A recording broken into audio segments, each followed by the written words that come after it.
11월 29일 금요일 새생명의 아침입니다. 다 함께 기도하겠습니다.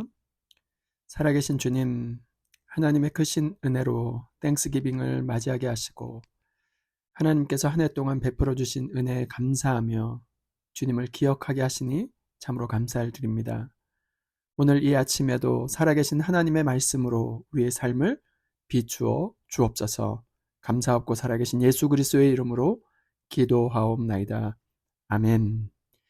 오늘 하나님께서 우리에게 주시는 말씀은 사무엘상 17장 17절로 26절 말씀입니다.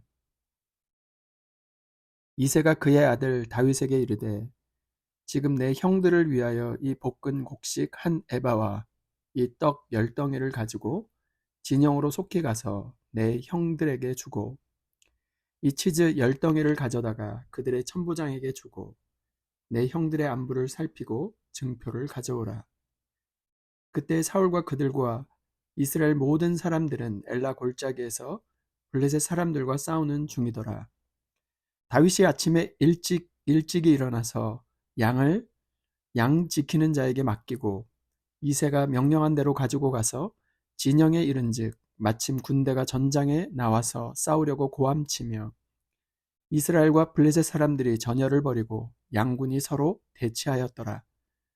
다윗이 자기의 짐 지키는 자의 손에 맡기고 군대로 달려가서 형들에게 문안하고 그들과 함께 말할 때 마침 블레셋 사람의 싸움 도두는 가드 사람 골리앗이라 하는 자가 그 전열에서 나와서 전과 같은 말을 하매 다윗이 들으니라.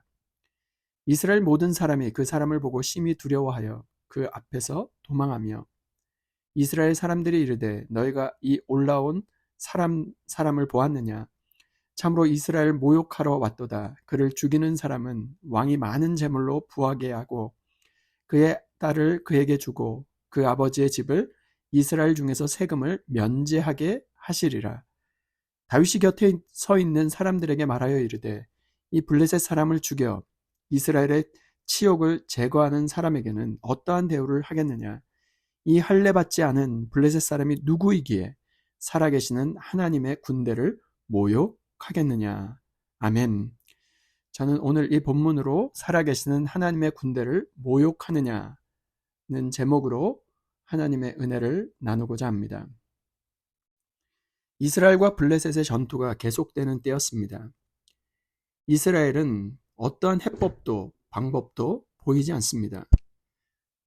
그러나 이 전쟁터에 뜬금없이 소년 하나가 등장합니다. 그의 이름은 다윗입니다. 다윗은 전쟁 전문가가 아닙니다. 군대 경험도 없고 훈련조차 받지 않았습니다.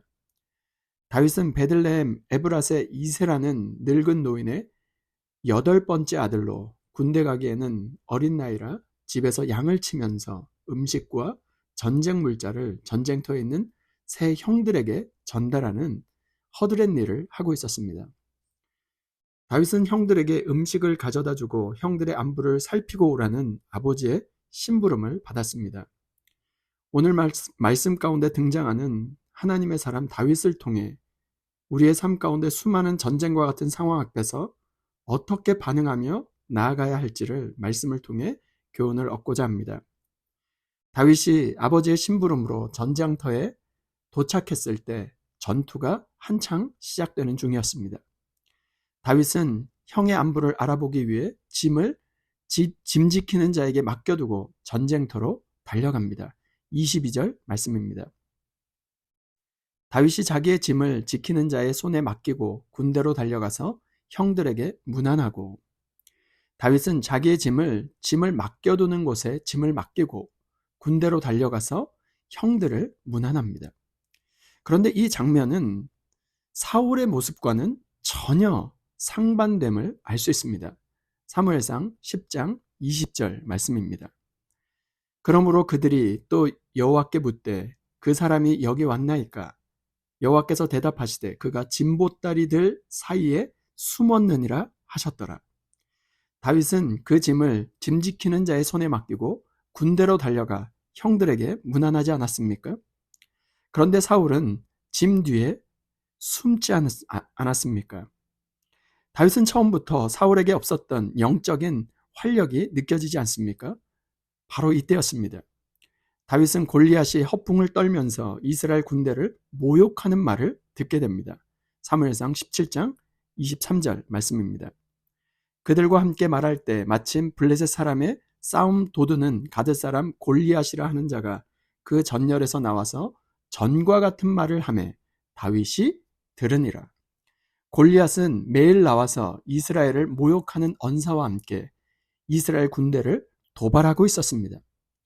다윗이 형의 안부를 물으려 하는 바로 그때 골리앗이 나타났고 이스라엘 군대는 혼비백산하며 두려워 도망쳤습니다.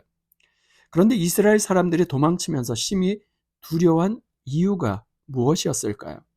24절 말씀에 이렇게 기록하고 있습니다. 24절 말씀입니다. 이스라엘 모든 사람이 그 사람을 보고 심히 두려워하여 그 앞에서 도망하며. 처음에는 사울과 이스라엘이 골리앗의 모욕을 듣고 놀랐다라고 기록하고 있습니다. 사무엘상 17장 11절 말씀입니다.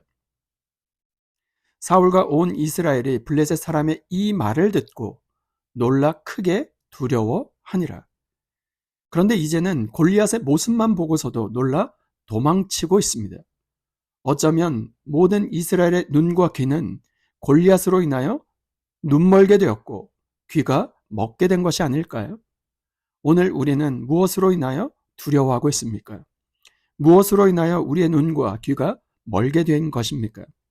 이스라엘 군대를 조롱하는 블레셋 가드 장수 골리앗 앞에서 속수무책으로 당하고만 있었습니다. 그런데 이 블레셋 장수 골리앗을 성경이 어떻게 소개하고 있습니까? 사무엘상 17장 23절 말씀입니다. 그들과 함께 말할 때 마침 블레셋 사람의 싸움 도두는 가드 사람 골리앗이라 하는 자가 그 전열에서 나와서 전과 같은 말을 하며 다윗이 들으니라. 여호수아가 가나안 정복을 하는 때였습니다. 가나안 땅을 거의 다 점령하고 전쟁이 끝날 무렵이었습니다. 그런데 성경 기자는 그 정복 전쟁 마무리하는 기사를 이렇게 기록하고 있습니다. 여호수아 11장 22절 말씀입니다.